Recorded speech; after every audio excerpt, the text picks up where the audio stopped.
Depuis plusieurs semaines, nous entendons des témoignages dans notre Église assez remarquables, assez édifiants, des témoignages des miracles que Dieu accomplit au milieu de nous, des miracles de guérison. On a prié pour l'oncle de Jonathan et le Seigneur l'a ramené vraiment dans des conditions optimales. Il n'y a plus aucune trace de cancer. Nous avons prié pour le grand-père de Jonathan, pour Angelo qui était aux portes de la mort. Il était jaune comme un citron lorsque je l'ai vu et il était récemment au milieu de nous. Dieu est le Dieu du miracle. Nous avons entendu la semaine dernière le témoignage percutant, merveilleux et émouvant de Mélina et d'Adriano qui nous ont raconté un bout de leur vie, un bout de leur histoire et surtout comment Dieu est intervenu à travers la maladie que Mélina avait. Elle était déclarée stérile par les médecins, mais Dieu est le Dieu qui rend les choses possibles et qui amène les gens de la stérilité à la fertilité et à la fécondité. Et depuis plusieurs semaines, nous sommes émerveillés de voir que Dieu agit au milieu de nous. Et lorsque nous prions, nous ne devons jamais oublier que nous nous adressons au Dieu créateur du ciel et de la terre à qui rien n'est impossible. Et la bonne nouvelle, c'est que ça n'arrive pas qu'aux autres. Le miracle est aussi pour toi. C'est encore possible dans ta situation. Dimanche dernier, on a découvert l'attitude qui provoque le miracle dans nos vies à travers un récit qui a bouleversé ma vie parce que c'est à travers ce récit que j'ai donné ma vie à Jésus en 1991. Et on a retenu essentiellement 3 leçons que j'aimerais rappeler rapidement. 3 leçons essentielles pour vivre le miracle. Première leçon, il faut sortir de notre zone de confort. C'est là que notre vie se déploie au quotidien. Nos habitudes, nos repères, notre train-train quotidien, notre routine, c'est dans notre zone de confort qu'elle se déploie. Mais pour vivre le miracle, nous devons affronter nos peurs. Et nous devons prendre des initiatives, un certain nombre d'initiatives que nous devons affronter. Et cette zone numéro 2, je l'ai appelée la zone de la peur parce que c'est la zone des défis. C'est là où on perd un peu nos repères et on doit absolument faire confiance. Et le récit initial, c'était Pierre qui était dans la barque et qui devait sortir de la barque pour aller rejoindre Jésus sur l'eau. Et le 3e cercle, la 3e sphère, c'est là où Dieu nous attend, c'est atteindre la zone du miracle. 3 zones, 3 sphères qui constituent nos vies et que Dieu veut nous révéler ce matin. La zone du confort, la zone de la peur et la zone du miracle. Et le miracle est une intervention de Dieu. Juste réfléchir un instant sur la définition du miracle.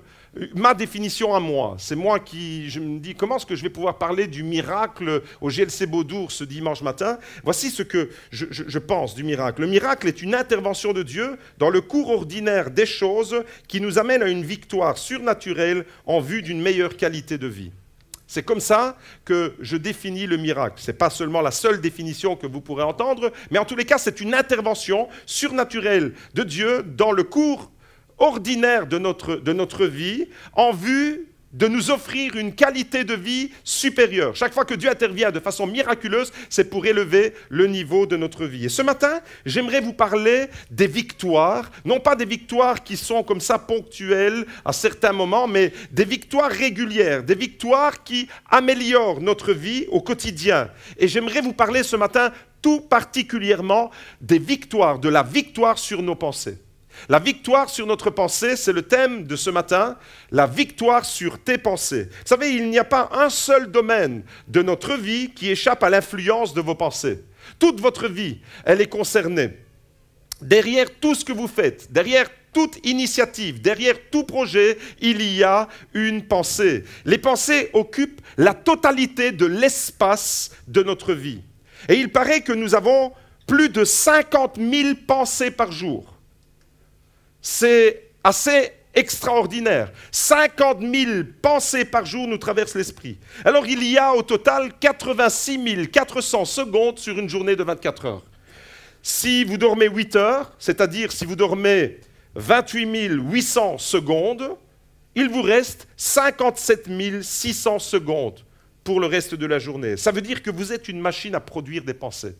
Et ces statistiques-là, chaque seconde, en réalité, chaque seconde, il y a une nouvelle pensée qui est générée dans votre esprit. À chaque seconde, depuis que je parle, il y a plein de pensées qui ont déjà traversé votre esprit. Il ne faut pas demander depuis que vous êtes réveillé ce matin. 50 000 pensées par jour, ça c'est les statistiques pour les hommes. Pour les femmes, il faut faire x2. Parce que les femmes, elles pensent pour elles et pour leur mari aussi.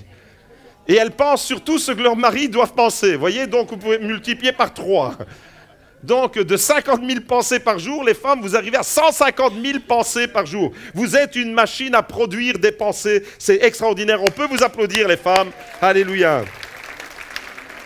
En réalité, vos pensées occupent l'entièreté de votre vie. Il n'y a pas un domaine qui échappe à vos pensées. Vous êtes constamment aux prises avec votre pensée. Quand vous êtes joyeux, par exemple, quand vous êtes joyeux et confiant, c'est dans vos pensées que ça se passe. Si ce matin tu es venu joyeux, cette joie, elle se focalise à quel endroit ? Dans tes pensées. Par contre, quand vous êtes découragé et déprimé, quand vous avez l'esprit abattu, c'est aussi dans vos pensées. Quand vous valorisez un enfant, quand vous communiquez une parole de grâce, de faveur, de bénédiction à un enfant, vous êtes en train de construire sa pensée. Quand vous le valorisez, quand vous élevez un enfant avec amour, quand vous élevez un enfant en l'encourageant, vous êtes en train de construire sa pensée, vous êtes en train de construire sa personnalité. Par contre, quand vous dévalorisez un enfant, vous abîmez, vous dégradez sa pensée, vous abîmez sa personnalité. Ce qui se passe dans nos pensées est tellement important que chaque pensée peut nous faire avancer dans le plan de Dieu ou nous faire reculer. Vous pouvez par une pensée faire une percée dans le plan de Dieu ou par une pensée, à l'inverse, vous pouvez reculer. Votre manière de penser peut soit multiplier, soit diminuer vos capacités, vos dons et vos talents. Vous pouvez être dans une dynamique de développement à travers vos pensées, vous pouvez être dans une dynamique de régression à travers vos pensées. Vous ne pouvez pas, autrement dit, penser de façon négative en espérant obtenir des résultats positifs. Il y a trop de personnes qui ont l'habitude de penser de façon négative et qui espèrent avoir des résultats positifs dans leur vie. Ce n'est pas possible. Si dans ton esprit il est écrit échec, tu ne peux pas obtenir le résultat succès. Si tu es programmé dès le matin, que tu te réveilles et que tes pensées sont négatives, tes pensées sont dévalorisantes, tu te déprécies toi-même, tu ne te projettes pas ta journée, tu penses que ta journée, elle va se passer d'une certaine façon et tout ça est négatif, eh bien, si tu es programmé échec, tu ne peux pas obtenir le succès. Vous voyez, certaines personnes ont reçu un merveilleux potentiel. Certaines personnes ont reçu de belles capacités de la part de Dieu, mais malheureusement, leur potentiel ne se développe pas à cause de leurs pensées. Tu as reçu un potentiel extraordinaire. Dieu voudrait que ce potentiel se développe, mais malheureusement, à cause de tes pensées, tu peux neutraliser, tu peux geler ce potentiel comme quelque chose qui est dans un congélateur et ne jamais le voir se développer. On découvre ça à travers l'attitude d'un jeune garçon. Je dis jeune parce que je ne connais pas son âge, donc j'imagine qu'il est jeune, mais je pense qu'il était jeune. Matthieu 25, verset 24. On découvre ensemble, c'est un extrait de la parabole des talents. Au verset 24, Matthieu 25, verset 24, nous lisons « Celui qui avait reçu un talent s'approcha ensuite et dit « Seigneur, je savais que tu es un homme dur qui moissonne où tu n'as pas semé et qui récolte où tu n'as pas répandu. J'ai eu peur. Et je suis allé cacher ton talent dans la terre. Voici, prends ce qui est à toi. » Son maître lui répondit, « Serviteur mauvais et paresseux, tu savais que je moissonne où je n'ai pas semé et que je récolte où je n'ai pas répandu. Il te fallait donc placer mon argent chez les banquiers et à mon retour, j'aurais retiré ce qui est à moi avec un intérêt. Ôtez-lui donc le talent et donnez-le à celui qui a les 10 talents. Car on donnera à celui qui a, et il sera dans l'abondance, mais à celui qui n'a pas, on ôtera même ce qu'il a. Amen. » Ce garçon est passé à côté de son appel et de sa mission à cause de ses pensées. Ce sont ses pensées qui dysfonctionnent. Remarquez ce qu'il dit. Il dit 3 choses. Il dit 3 choses toutes simples qui révèlent la nature de ses pensées. Quand le maître de cette parabole En fait, l'entièreté de la parabole, vous la connaissez, c'est Jésus qui raconte cette histoire et qui dit le maître a donné à l'un de ses serviteurs 5 talents, à l'autre 2 talents et au troisième, il lui a donné 1 talent. Et puis, il est parti pour un long voyage. Longtemps après, il est revenu et il a demandé à chacun des 3 de rendre des comptes de ce qu'il lui avait confié. Dieu t'a confié un potentiel, Dieu t'a confié des capacités et Dieu te demandera des comptes de ce qu'il t'a confié. Dieu t'a confié un appel, un ministère et il te demandera des comptes de ce que tu auras fait de cet appel et de ce ministère. Et longtemps après, il revient et il demande des comptes. Alors, celui qui a reçu 5 talents, il vient se présenter et il vient devant le maître, il dit, voilà, tu m'avais donné 5 talents, voici, je t'en donne 10 parce que j'ai fait fructifier. Et il est complimenté, il est encouragé, et le maître lui dit, bon et fidèle serviteur, entre dans la joie de ton maître. La même chose pour celui qui avait reçu 2 talents. Il a fait fructifier, il a imaginé un tas de choses pour être créatif, pour être entreprenant, et le résultat, c'est qu'il a fait fructifier le potentiel et la capacité que Dieu lui avait confiée. Et puis arrive le troisième, le dernier, c'est là-dessus que je vais me focaliser. Ce gars-là, il dit 3 choses importantes, 3 choses toutes simples finalement, qui révèlent la nature de ses pensées. Et à cause de cela, il est passé à côté de son appel, il est passé à côté du potentiel que Dieu lui avait refilé. Il dit 3 choses. La première chose, c'est, regardez, je savais que tu es un homme dur qui moissonne là où tu n'as pas semé, qui récolte là où tu n'as pas répandu, je le savais. Je savais, c'est dans ses pensées que ça se passe. Deuxième chose qu'il dit, j'ai eu peur. C'est où que ça se passe? Quand tu as peur, c'est où que ça se passe? Dans tes talons? Dans tes cheveux? Dans tes ongles? C'est où? La peur, elle se matérialise où? La peur, c'est encore une expression, une émotion de tes pensées. Donc il sait, il a peur, et ensuite il dit, je suis allé cacher ton talent. Ça, c'est une action qui découle de ses pensées. Vous voyez, et à cause de ça, 3 choses. Au fait, il ne fait que dire 3 choses. Si on peut revenir dans le slide précédent, on va voir ça. Regardez, je savais... Seigneur, je savais que tu es un homme dur. Je savais. Ça se passe dans les pensées. Verset 25, j'ai eu peur. Ça se passe aussi dans les pensées. Je suis allé cacher ton talent dans la terre. Voici, prends ce qui est à toi. Ça, c'est une action qui découle d'une pensée. Et à cause d'une pensée dysfonctionnelle, ce gars, il est passé à côté de son appel. Il est passé à côté de la bénédiction qui était pour lui. Moïse, un homme de Dieu extraordinaire. Mais pendant un temps, Moïse a failli passer à côté de son appel lui aussi, à cause de ses pensées. Et il y a plusieurs personnes ce matin qui doivent entendre ce message.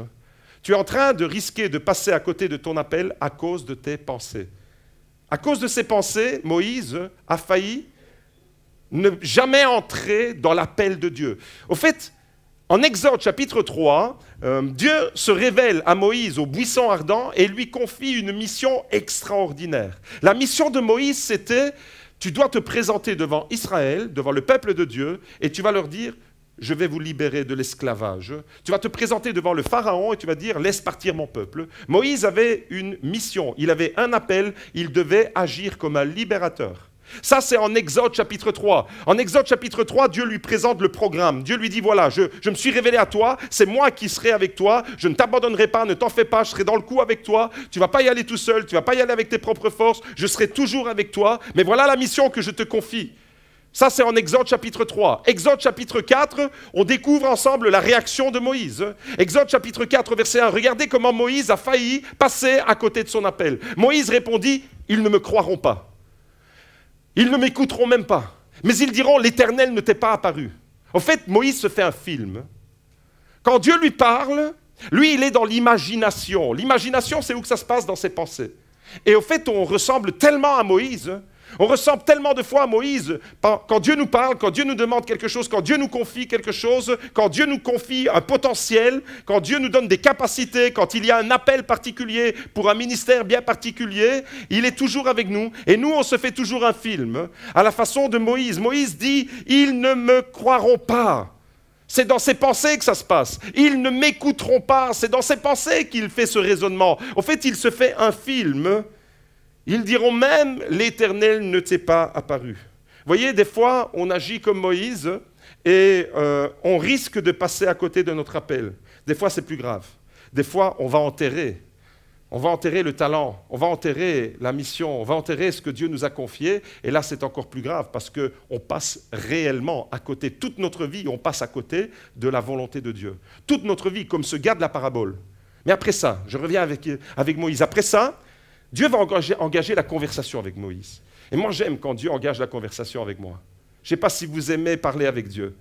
J'aime quand Dieu parle, j'aime quand Dieu me parle. Dieu va engager la conversation. Moïse exprime ce qu'il y a dans ses pensées, le film qu'il s'était imaginé. Ils ne me croiront pas, ils ne m'écouteront pas, ils me diront, l'Éternel ne t'est pas apparu. Ça, c'était son film à lui, c'était son petit délire du moment. Vous voyez, et à cause de certaines imaginations, de certains raisonnements qu'on se fait, eh bien, on risque de ne pas entrer dans cet appel. Mais Dieu, lui, il revient à la charge.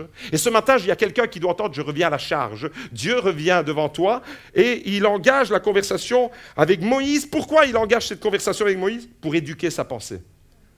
Tu as besoin que ta pensée soit éduquée. Il va éduquer la pensée de Moïse. En fait, quand tu engages la conversation avec Dieu, quand tu lui parles et qu'il te parle, c'est ça la prière. Eh bien, la prière aura une influence positive sur tes pensées.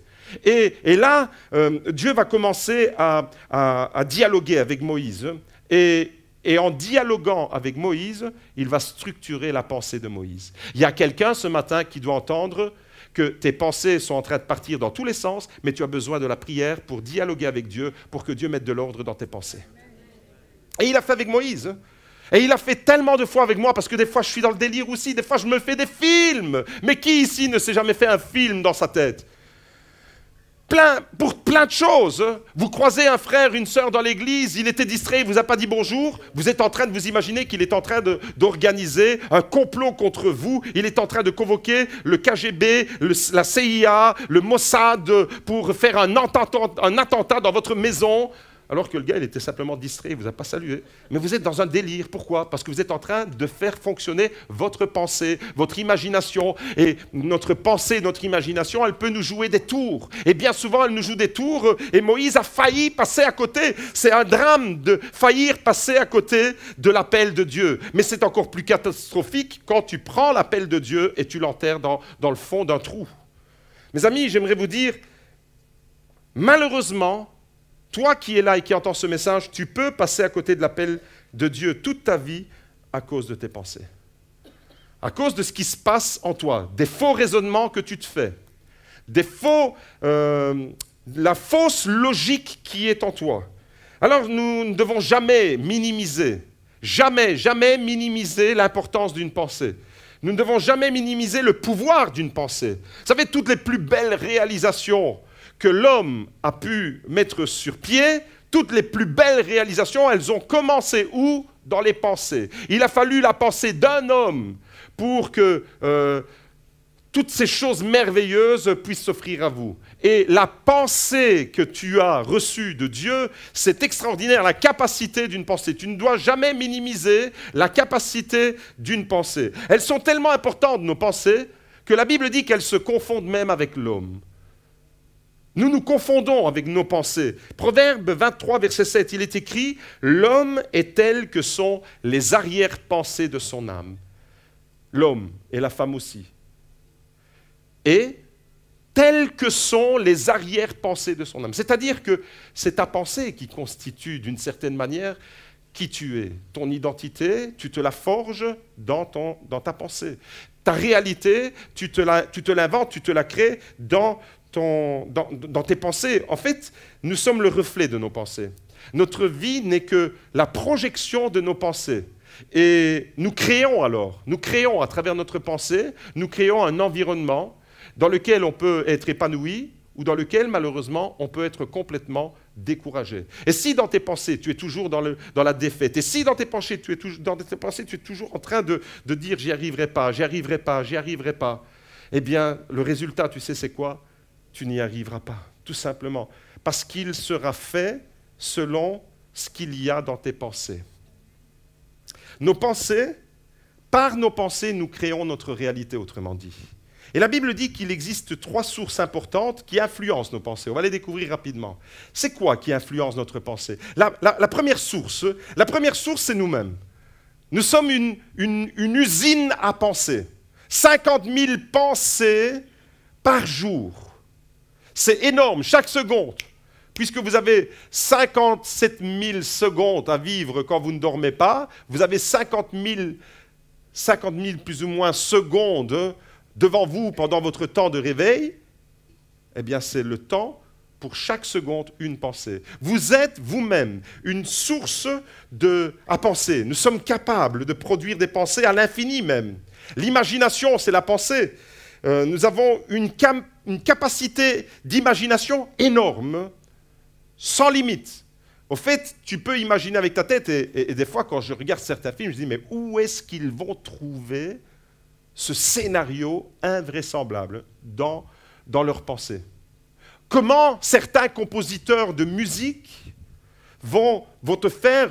Il n'y a que 7 notes dans la musique. Do, ré, mi, fa, sol, la, si. 7 notes. Avec 7 notes, il y a des compositeurs qui te font des symphonies extraordinaires et ils imaginent et ils agencent les choses. Comment? Tout ça, ça se passe où? Ça se passe dans leur pensée. En réalité, il y a une puissance dans une pensée phénoménale. Une imagination. Qui n'a jamais eu d'imagination? Vous imaginez quelque chose, c'est une pensée. Et dans votre imagination, vous imaginez encore la suite et vous imaginez un scénario. Ce sont des pensées qui s'enchaînent. En réalité, nous sommes tous capables de rêver. Un rêve, c'est une pensée. Nous sommes tous capables d'imaginer notre vie, de la projeter d'une certaine manière. Tout ça, ça se fait dans les pensées. Nous générons nous-mêmes. La première source, c'est que nous-mêmes, nous sommes capables de générer. Nous sommes une entreprise à penser. Nous sommes une usine véritable. Et quand nous avons nos inquiétudes, par exemple, nos inquiétudes, ce sont des pensées, nos peurs. Il y a des situations que tu redoutes en ce moment dans ta vie. Eh bien, c'est dans tes pensées que ça se passe. Nos angoisses. Je m'adresse à quelqu'un qui est fortement angoissé. Et tu es en lutte avec cette angoisse. En réalité, c'est dans tes pensées que ça se passe. Vous voyez la capacité que l'être humain a de générer de lui-même des pensées. Ce que nous voyons, ce que nous entendons, la musique que nous écoutons, les films, la lecture que nous entreprenons, tout ça influence aussi nos pensées. Et votre cerveau, en réalité, alors, votre cerveau, c'est une véritable éponge. Vous absorbez comme une éponge des informations. Et ensuite, eh bien, tout ça ne vous laisse pas indifférent. Vous savez pourquoi?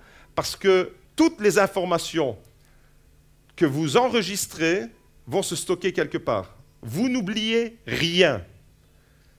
Votre subconscient n'oublie rien. Tout est stocké quelque part dans votre cerveau. Et puis, d'une manière ou d'une autre, eh bien, il y a quelque chose qui va ressurgir. Il y a quelque chose qui va réapparaître. Il y a quelque chose qui va vous angoisser, vous plonger dans la peur, vous paralyser. Pourquoi? Parce que vous avez été stimulé, votre cerveau, votre être intérieur, votre esprit, une véritable éponge. D'où l'importance, parce que absolument tout, en fait, votre cerveau se souvient de tout et c'est stocké quelque part. Vous n'en êtes pas conscient, mais le cerveau, lui, l'information, il l'a quelque part. Et tout ça nous amène alors à prendre conscience de la nécessité, de l'importance d'éduquer nos pensées. Nous avons besoin d'éduquer nos pensées, comme Moïse a dû être éduqué dans ses pensées par Dieu. Nos pensées ne sont pas la réalité. Nos pensées ne sont pas la réalité, parce qu'on peut s'imaginer un tas de choses, mais ce n'est pas la réalité. Mais en tous les cas, elles sont notre perception de la réalité. Vous voyez? Et ça devient ta réalité alors. Et ce qui se passe dans tes pensées, c'est peut-être pas la réalité. Attention, c'est de haute voltige ce que je vais dire ici. Tes pensées ne sont pas la réalité. Donc tu es en train de te faire un film, un scénario, etc. Ce n'est pas la réalité. Mais c'est ta perception de la réalité. Et donc ça devient ta réalité. Et ta réalité, elle n'est peut-être pas correcte. Ta réalité à toi, elle ne cadre pas avec la réalité vraie, avec la réalité absolue.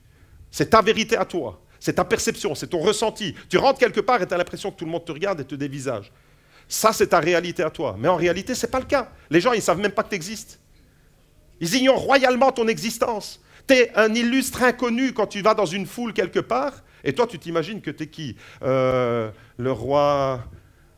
Tu débarques, tous les yeux sont sur toi. Non, les gens ne te regardent pas. Mais ta perception, parce que tu as nourri des angoisses, parce que tu as allé fouiller dans ton passé, il s'est passé quelque chose où tu as été insécurisé. Tout ça, c'est quoi? C'est dans tes pensées que ça se passe. Et tes pensées, elles vont pourrir ton existence. Pourquoi?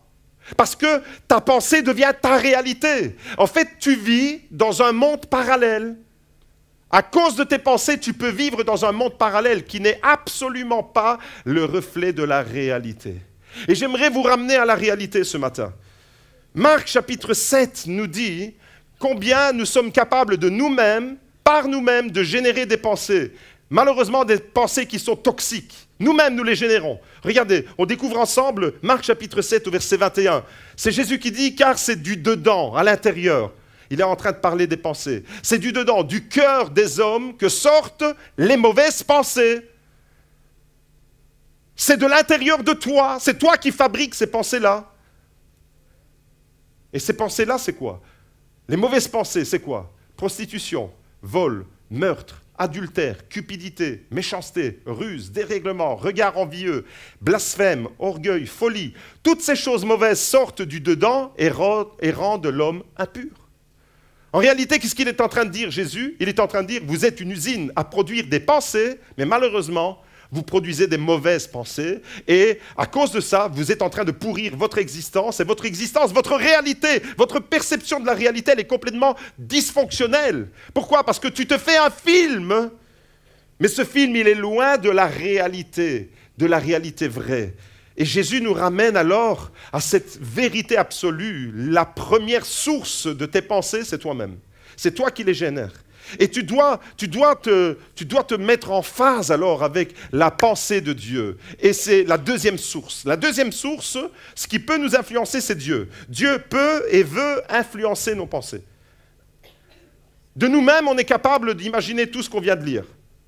Au fait, un meurtre avec préméditation, tu imagines et puis tu veux te venger, adultère, toutes sortes de choses qui ne sont pas à la gloire de Dieu et qui rendent ton cœur impur, tu les as imaginées dans ta tête. La deuxième source dans ta vie qui vient pour t'influencer, c'est Dieu lui-même. Dieu peut et veut influencer tes pensées. La Bible dit qu'il y a une grande, mais vraiment une très grande différence entre ta pensée et la pensée de Dieu. Entre ce que toi tu perçois et la réalité de Dieu. On découvre ensemble Ésaïe 55, verset 8. C'est Dieu qui parle et qui dit à travers le prophète, « Car mes pensées ne sont pas vos pensées. » Il y a une différence. Et vos voix ne sont pas mes voix. Vos pensées, c'est ce qui se passe à l'intérieur de vous. Vous êtes constamment en train de penser, vous l'avez compris. Et depuis le début de cette prédication, je ne sais pas combien de secondes sont passées, mais il y a plusieurs centaines de pensées qui ont traversé votre esprit. Plusieurs centaines de pensées. Parce que chaque parole que je dis vous amène et suscite une pensée en vous. Vous voyez comment ça fonctionne? Donc vous êtes stimulé par ce que je suis en train de vous dire et vous êtes en train de penser. Et donc votre machine, votre usine à penser est en train d'être stimulée. Et la parole de Dieu nous dit qu'il y a une énorme différence entre nos pensées, notre perception de la réalité et celle de Dieu. On découvre ça. Car mes pensées ne sont pas vos pensées et vos voix ne sont pas vos voix, dit l'Éternel. Autant les cieux sont élevés au-dessus de la terre, autant mes voix sont élevées au-dessus de vos voix et mes pensées au-dessus de vos pensées. Il y a une grosse différence, mais il y a vraiment une trop grosse différence entre toi et tes pensées et ton Dieu. Et pour que ta vie soit une vie de qualité, il faut que tu t'alignes avec la pensée de Dieu. Il faut que regardez, autant tes pensées, regardez la distance qu'il y a entre ta pensée et la pensée de Dieu.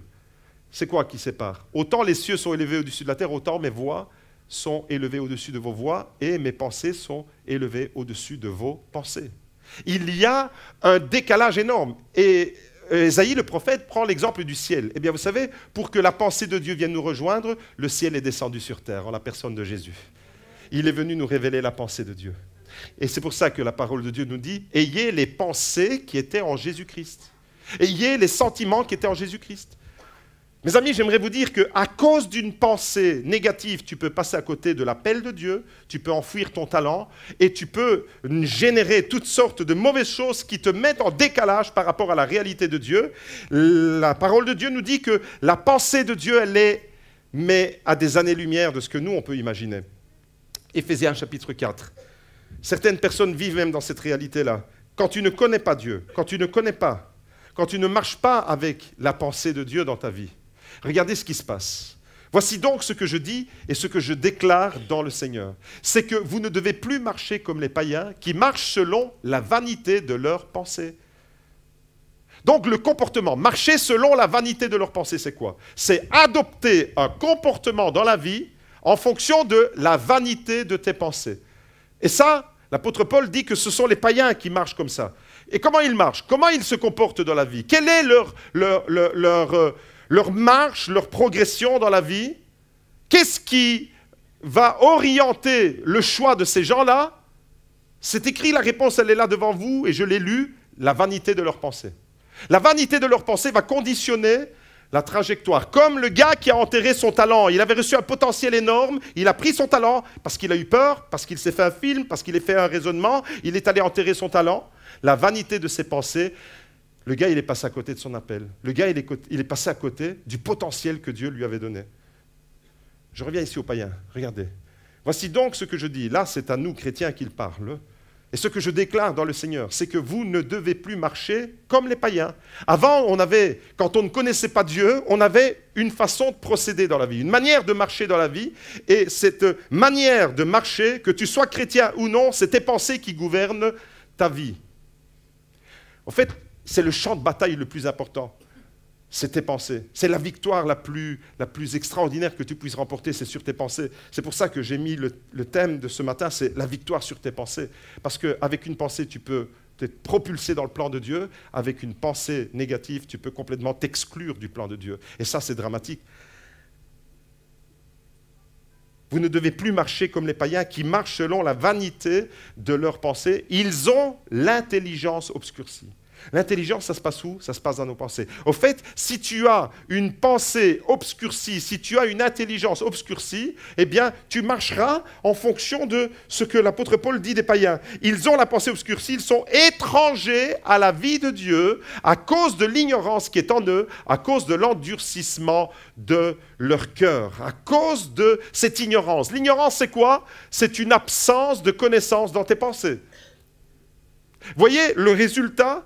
Une bonne pensée te fait marcher avec Dieu. Une bonne pensée peut te propulser dans ton ministère parce que tu es nourri de la pensée de Dieu. Alors tu vas marcher de victoire en victoire. Tu vas remporter des victoires dans ta vie. Mais une mauvaise pensée peut littéralement t'éloigner de Dieu. Et les païens qui n'ont pas l'Esprit de Dieu en eux, qu'est-ce qu'ils font? Ceux qui ne connaissent pas Jésus, ceux qui ne vivent pas avec l'Esprit de Dieu en eux, eh bien, ils marchent selon la vanité de leurs pensées. J'espère ce matin que tu marches non pas selon la vanité de tes pensées, mais que tu marches selon l'Esprit, selon ce que l'Esprit te révèle, et Dieu veut te révéler. Dieu, deuxième source, première source qui influence tes pensées toi-même. Tu génères tes pensées, tu génères tes angoisses, tu génères tes peurs. Deuxième source, Dieu lui-même. Et Dieu se révèle à toi comme il s'est révélé à Moïse. Il se révèle à toi pour te faire entrer à fond dans ton appel et dans ton ministère. Troisième source qui peut influencer tes pensées, malheureusement, c'est le diable. La troisième source qui vient créer du désordre dans tes pensées, c'est le diable. Le diable vient, vous savez, Jésus s'est retrouvé face au diable dans le désert. Pendant 40 jours, il a été tenté. Ça s'est passé où? Dans ses pensées. Où le diable l'a attaqué? Dans ses pensées. Quand le diable a attaqué à travers le serpent dans le jardin d'Éden, Adam et Ève, il a attaqué quoi? Qu'est-ce qu'il a attaqué en premier? Il a attaqué les pensées. Vous voyez, quand Judas Iscariote a trahi Jésus, on est dans la période de Pâques et on va redécouvrir ces récits, mais quand Judas Iscariote a trahi Jésus, c'est le diable qui a influencé ses pensées. La Bible dit clairement que Satan est entré dans Satan. Satan est entré dans Judas. Le diable, voyez-vous, peut suggérer une pensée. Il peut influencer une pensée, mais il ne peut pas lire dans vos pensées. Ça, il n'y a que Dieu qui peut le faire. Le diable ne sait pas lire dans vos pensées. Dieu est omniscient. Pour lire dans les pensées de quelqu'un, il faut être omniscient. Et le seul être qui est omniscient dans tout l'univers, c'est le Dieu créateur du ciel et de la terre, le Dieu tout-puissant, notre Dieu, mon papa à moi. Il est le Dieu tout-puissant et il est capable de lire dans mes pensées. Mais le diable ne sait pas ça. Le diable est une créature, il ne peut pas lire dans mes pensées. Ce que je pense maintenant, Dieu le sait, mais le diable ne le sait pas. Mais le diable sait que si je prends un certain chemin, il va m'arriver certaines choses. Pourquoi? Parce qu'il anticipe. Il sait que s'il met une peau de banane et que je glisse dessus, je vais me fracasser. Il le sait. Voyez? Le diable ne connaît même pas l'avenir, sauf l'avenir qui est révélé à travers la parole de Dieu. Les voyants ne connaissent pas l'avenir. Vous entendez? Ça n'existe pas. Il n'y a que Dieu qui est le maître de l'histoire.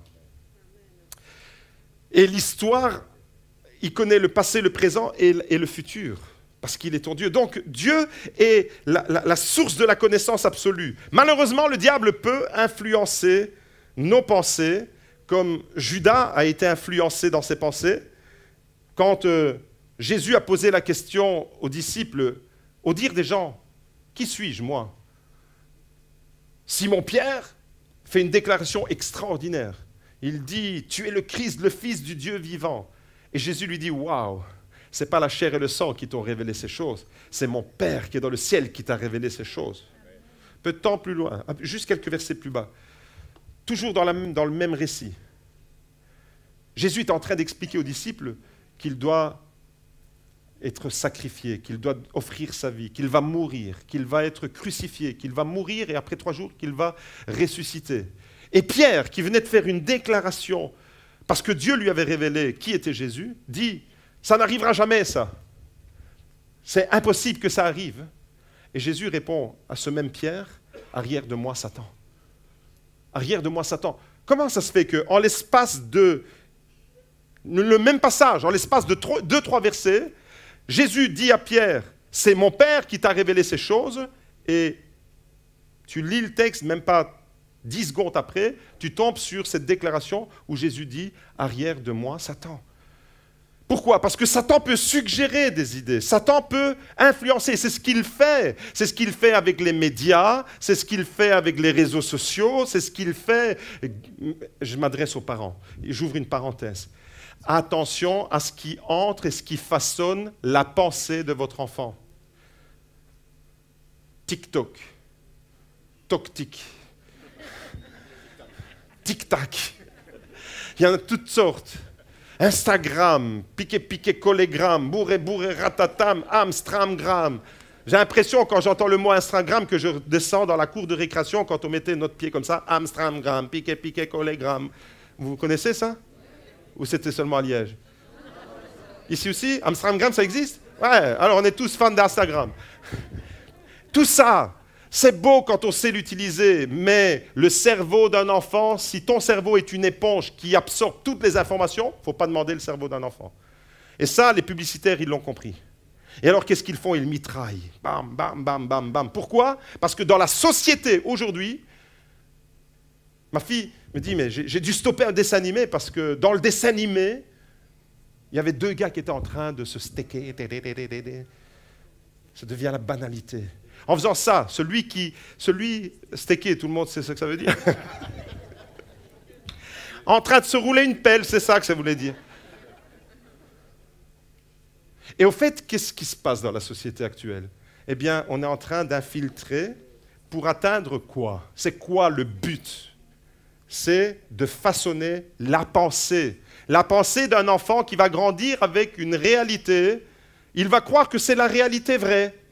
Et il va être influencé par ça, à tel point que ça va devenir sa banalité. Et donc, on ne va plus être offusqué. Et donc, l'enfant va tout à fait grandir avec des valeurs qui sont complètement déformées. Et ça, le monde actuel, le monde politique actuel, les médias actuels, eh bien, ont compris combien le pouvoir de la pensée est important. Et si tu veux gagner une personne, tu dois gagner sa pensée. Ils l'ont compris, ça. Mais Dieu, lui, est dans un combat. Et c'est pour ça que tu es le champ de bataille. La guerre, elle se passe où? Elle se passe dans tes pensées. La plus grande victoire que tu puisses remporter, c'est sur tes pensées. Voyez-vous, le diable, lui, voudrait influencer les pensées et il y va par tous les moyens qu'il a à sa disposition et il ne va pas vous demander la permission. Ce n'est pas un gentleman. Ce n'est pas quelqu'un qui va dire « Est-ce que je peux venir t'influencer ?» Jésus, c'est un gentleman. Il se tient à la porte de ton cœur et il frappe. Et il attend que tu ouvres la porte de tes pensées. Ton cœur, c'est tes pensées, pour qu'il puisse entrer. Ça, c'est un gentleman. Mais le diable, lui, il défonce la porte. Il entre par tous les moyens. Pourquoi? Parce qu'il veut violenter, il veut influencer, il veut détruire, il veut saccager. Ça, c'est son job. Alors mes amis, j'aimerais vous dire, par moments nos pensées peuvent être prises d'assaut, nous tourmenter et dégrader la qualité de notre vie. Il y a quelqu'un ici qui doit entendre ça. Tu es en train de passer à côté de ton appel, tu es en train de passer à côté de ta mission, tu es en train de passer à côté de ton potentiel. Pourquoi? Parce que la qualité de tes pensées, tu es pris d'assaut dans tes pensées. Ça veut dire que du matin au soir, tu penses à ça. Du matin au soir, tu rumines. Et c'est à toi que je m'adresse. Toi qui es concerné par ça. Tu rumines, tu repenses, tu ressasses. Et au fait, tu ne vois plus que ça. Tu ne vois plus que ton problème. Tu ne vois plus que ta difficulté. Et plus tu y penses, et plus tu vas l'agrandir, cette difficulté. Je t'adresse de la part de Dieu une parole. Parce que ce matin, Seigneur a mis sur mon cœur qu'il veut opérer une délivrance dans tes pensées. Il veut opérer une délivrance dans tes pensées. On a prié pour la guérison des corps et Dieu guérit. Alléluia. Et je bénis le Seigneur pour les miracles. Parce qu'un miracle, c'est une intervention puissante de Dieu qui nous amène dans une qualité de vie supérieure par une intervention de Dieu surnaturelle. Mais ce matin, je prie que l'Église puisse élever la qualité de sa vie, que toi dans ta maison, que toi dans ton couple, que toi dans ta famille avec tes enfants, que toi en tant que serviteur et servante de Dieu, tu puisses élever la qualité de ta vie. Et pour élever la qualité de ta vie au quotidien, il faut que tes pensées soient transformées. Et il faut que tu comprennes qu'il y a une guerre dans tes pensées. Et il faut que tu comprennes que la première source qui influence tes pensées, c'est toi-même. Tu es la machine à produire des pensées, dit Jésus. La deuxième source, c'est Dieu. Malheureusement, la troisième source, c'est le diable. Ce matin, il y a certainement quelqu'un qui entend ce message et qui est concerné par cela. Tu peux avoir des pensées qui te ramènent dans ton passé. Tu n'es jamais libéré de ton passé. Le diable te le rappelle sans cesse. Tu as vécu des traumatismes, des traumas dans ton passé. Et ça ne sort jamais de ton esprit. Pourquoi il y a tellement d'accompagnement thérapeutique en psychologie, en psychiatrie, toutes sortes de psychothérapeutes? Pourquoi? Parce qu'il y a des blocages du passé. Mais ça se passe où, tous ces blocages? Dans tes pensées. Et au fait, tu peux penser et tu peux être ramené à cause de tes pensées dans ton passé. Tu peux avoir des pensées déprimées et dépressives. Tu peux être constamment dans le négatif. Tu peux être constamment dans des pensées impures. Tu peux avoir des pensées défaitistes. Toutes sortes de pensées. Tes pensées, elles sont mitraillées, elles sont constamment stimulées. S'il y a une part de toi qui est constamment stimulée, c'est ta pensée. Ta pensée, elle ne chôme jamais. Et même quand tu dors, ton subconscient continue à fonctionner. C'est pour ça que tu rêves. Tes rêves, c'est quoi? C'est quelque chose qui revient à la surface que ton subconscient avait enfoui quelque part. Tu ne voulais pas le voir, tu ne voulais pas voir la réalité en face. Et des fois, le rêve va s'exprimer de cette façon-là. Vous comprenez que les pensées, alors, elles sont omniprésentes. Malheureusement, on peut avoir des pensées de qualité ou des pensées de mauvaise qualité, des mauvaises pensées. Tu peux avoir toutes sortes de pensées, et la première chose que l'ennemi prend d'assaut quand il nous attaque, c'est notre pensée, c'est notre quartier général. Et ce matin, j'aimerais te poser une question toute simple. Qui a le contrôle de ton quartier général? Qui a le contrôle de ton quartier général? Alors vous allez tous me répondre, Jésus. Ça, c'est pour la forme. Maintenant, si vous voulez être honnête avec vous-même, quand tu n'arrives pas à te débarrasser d'une pensée, quand tu n'arrives pas à entrer pleinement dans ton appel, tu peux dire que c'est Jésus qui est le maître de ton quartier général, mais en réalité, ce sont les pensées d'inquiétude, de peur, qui te paralysent et qui t'empêchent. Regardez, la parabole dont on a lu un extrait, Matthieu 25. C'était qui le maître de ce gars-là, celui qui a reçu un talent? C'était qui le maître? Il l'appelle Seigneur comme les deux autres appellent Seigneur. Il n'y a pas de différence dans la terminologie. Dans la bouche de ce gars, c'est « Seigneur, tu m'as donné un talent, voici, je te rends ton talent. Je savais que tu es un homme dur qui moissonne là où tu n'as pas semé. J'ai eu peur. » Tu le savais, c'est dans tes pensées. J'ai eu peur, c'est aussi dans tes pensées. Et en réalité, je suis allé enterrer mon talent. C'est qui contrôle le quartier général de ta vie? Pour le savoir, ce n'est pas en me répondant maintenant. C'est cet après-midi, demain, après-demain. au matin, à midi, au soir, avant d'aller te coucher, quand tu te réveilles, tes pensées, elles sont mobilisées par qui ou par quoi? Eh bien, cette chose qui est omniprésente dans tes pensées, c'est ça qui devient ton maître. Et au fait, ton quartier général, tu peux avoir Jésus dans ta vie, et malheureusement, momentanément, tant que tu n'as pas vécu la victoire sur tes pensées, c'est cette réalité-là qui occupe les commandes comme un joystick et il dirige tes pensées. Et au fait, quand il a dirigé tes pensées, il a dirigé ta vie. Le gars, là, il a reçu un talent. Vous savez, c'est quoi un talent? Un talent, c'est quoi? Un talent, c'était 20 années de salaire. Ça, c'est un talent. C'était 50 kilos d'or. Imaginez qu'aujourd'hui, il y a quelqu'un que vous croisez dans la rue et qui vous dit « Tiens, je te confie 50 kilos d'or. » 50 kilos d'or, 20 ans de salaire. C'est énorme. C'est ça, un talent. Il n'avait pas reçu une petite pièce de monnaie, le gars. Il avait reçu 20 années de salaire. C'est énorme. Mais à cause de ses pensées, à cause de ses films, j'ai envie de te dire ce matin, arrête ton char. Arrête tes films. Arrête tes scénarios. Entre dans l'appel de Dieu. Fais-lui confiance. Ne fais pas comme Moïse. Ils ne m'écouteront pas, ils ne me croiront pas, et ils me diront que l'Éternel ne t'est pas apparu. Lui aussi, il se faisait un film. Arrête de te faire un film. Remets le maître absolu de l'univers aux commandes dans ton quartier général. Et c'est seulement quand Dieu occupe vraiment la place centrale dans ta vie et que tu marches parce que tu veux être influencé par ses pensées à lui. Et ses pensées à lui, comment elles se manifestent? À travers la prière, à travers la parole, à travers la vie d'église, à travers la vie, à travers tout ce que Dieu te dit et que tu mets en pratique. Ta pensée, elle va être influencée. Tu vas remporter des victoires. Tu vas vivre des situations extraordinaires, pas parce que Dieu sera intervenu de façon surnaturelle pour un miracle, mais parce que tu auras compris certains principes que tu vas les mettre en pratique dans ta vie, et jour après jour. De jour en jour, tu vas aller de victoire en victoire, de qualité de vie en qualité de vie. Pourquoi? Parce que tes pensées, elles seront illuminées. Illuminées par quoi? Par la pureté de la parole de Dieu. Ce matin, je te pose cette question, mon frère, ma sœur. Prends le temps de réfléchir, vraiment. Fais un check-up personnel. Mets-toi devant le miroir de la parole de Dieu. Et quand, ce matin, je te pose cette question, qui a le contrôle de ton quartier général? Prends le temps de répondre. Prends le temps de réfléchir. Prends le temps de dire, Seigneur, oui, je te dis Seigneur, mais constamment, je suis en lutte avec mes propres pensées. Constamment, je suis constamment assailli. Là, l'ennemi a pris mes pensées d'assaut et il ne me lâche pas et il vient créer la confusion.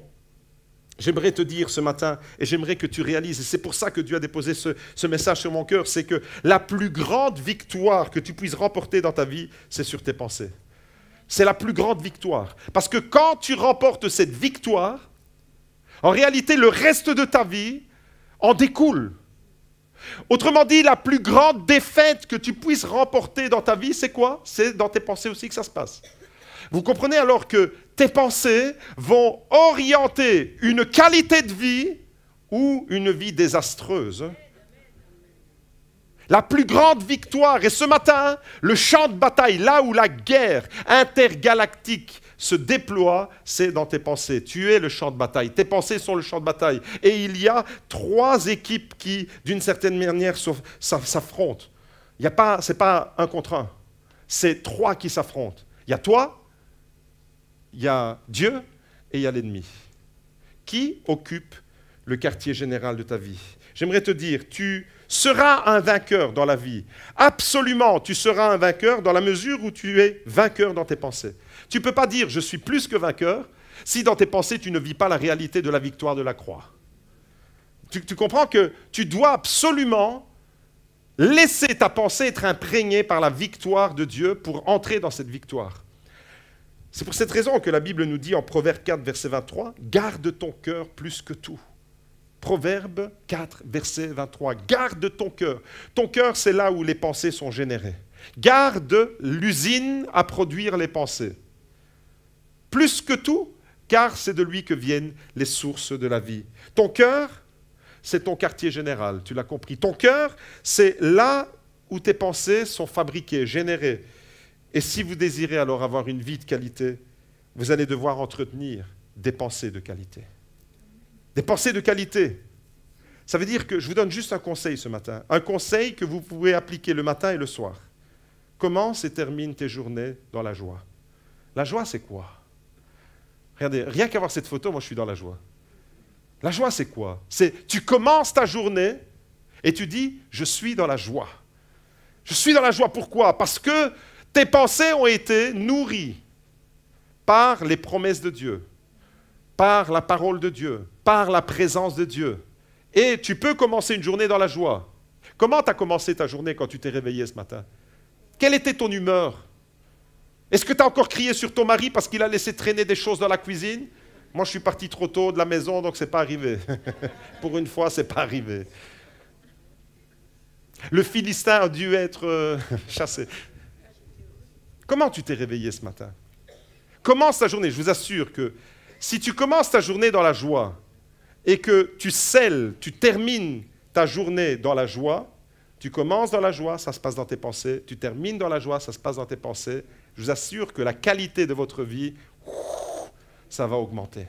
Mais si au contraire, tu te réveilles le matin et tu es déjà dans l'inquiétude, dans la peur, dans l'angoisse, dans « mais qu'est-ce qui va m'arriver? Mais qu'est-ce qui va arriver à mes enfants? Et le monde est un danger permanent, je n'aurais pas dû faire d'enfants parce qu'ils sont menacés, et il y a des monstres partout, et que tu vis comme ça », tu as l'impression qu'il y a des gremlins partout qui vont kidnapper un enfant. Vous savez, les parents, quand ils voient leur enfant qui tarde un peu à la maison, ils imaginent que l'enfant était kidnappé par des extraterrestres. C'est dans les pensées que ça se passe. Truc de fou, hein? La pensée, le pouvoir d'une pensée. Philippiens chapitre 4, verset 8. C'est une véritable bombe spirituelle que je vous donne ce matin. Est-ce que tu veux apprendre à penser comme Dieu pense? Est-ce que tu veux apprendre? Est-ce que tu dis, Seigneur, ce matin, je vais être en mode apprentissage, je veux que mes pensées soient influencées par toi et je veux penser comme toi. Une véritable bombe spirituelle. Un verset, Philippiens 4, verset 8, c'est un verset clé qui nous apprend à penser comme Dieu, apprendre à penser à la manière de Dieu. Est-ce que tu veux savoir comment Dieu pense?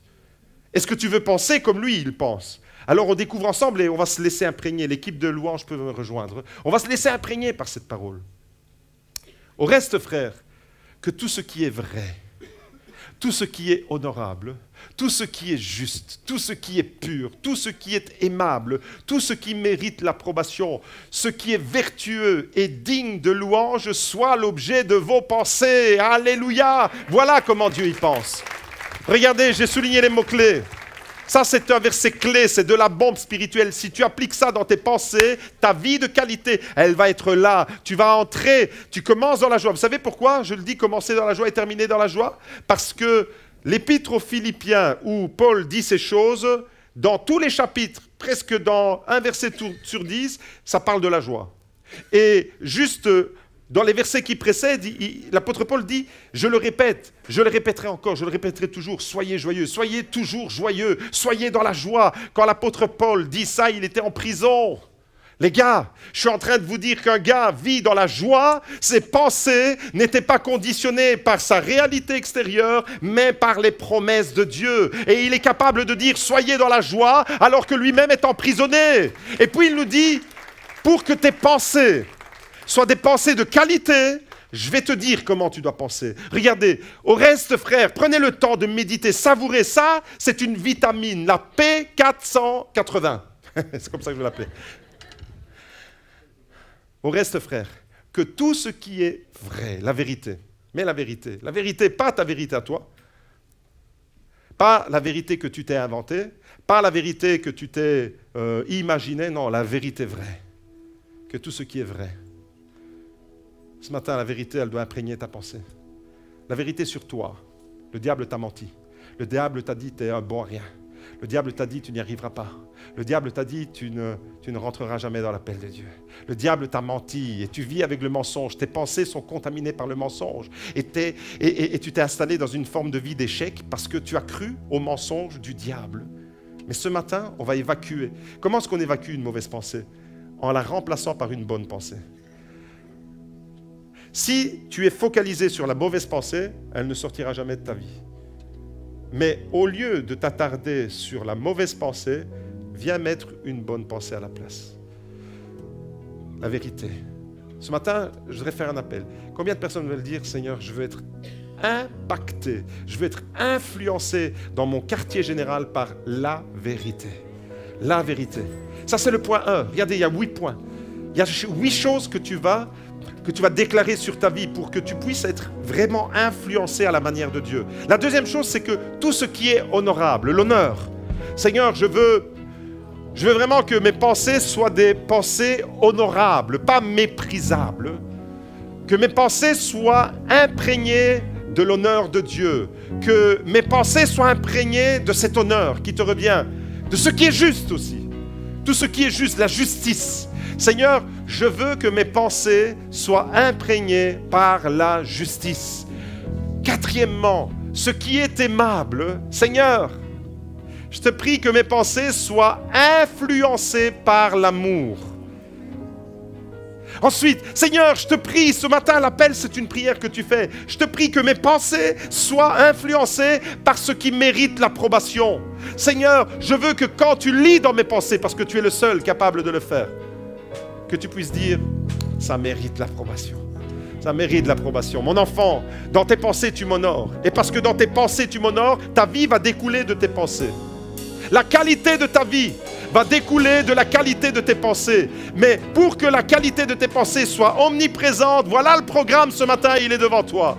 Que tout ce qui est vrai, tout ce qui est honorable, dites-le avec moi, déclarez-le sur votre vie. Tout ce qui est vrai, je vais entendre l'Église le déclarer, tout ce qui est vrai, tout ce qui est honorable, tout ce qui est juste, tout ce qui est pur, la pureté dans mes pensées, Seigneur.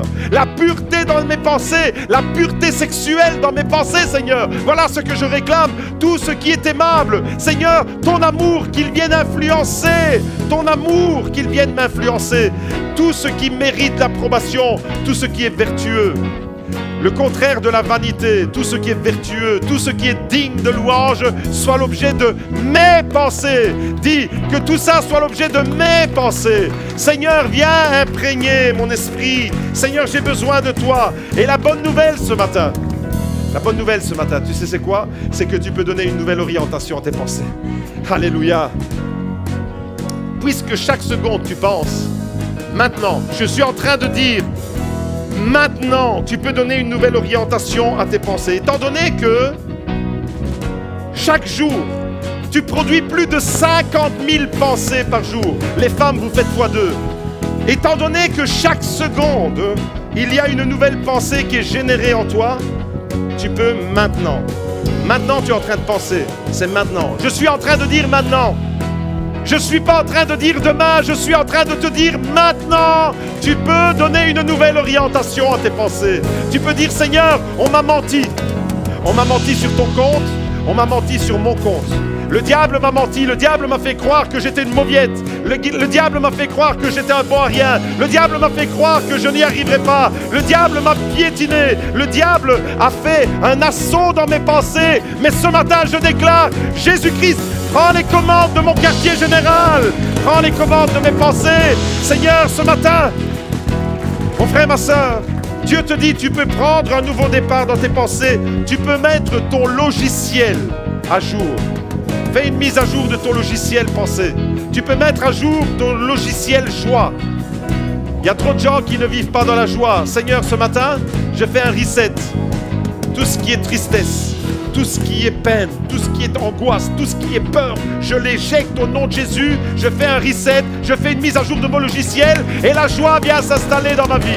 La joie de l'Éternel sera ma force. Voilà ce que je réclame. Ce matin, tu peux éliminer les émotions qui te détruisent.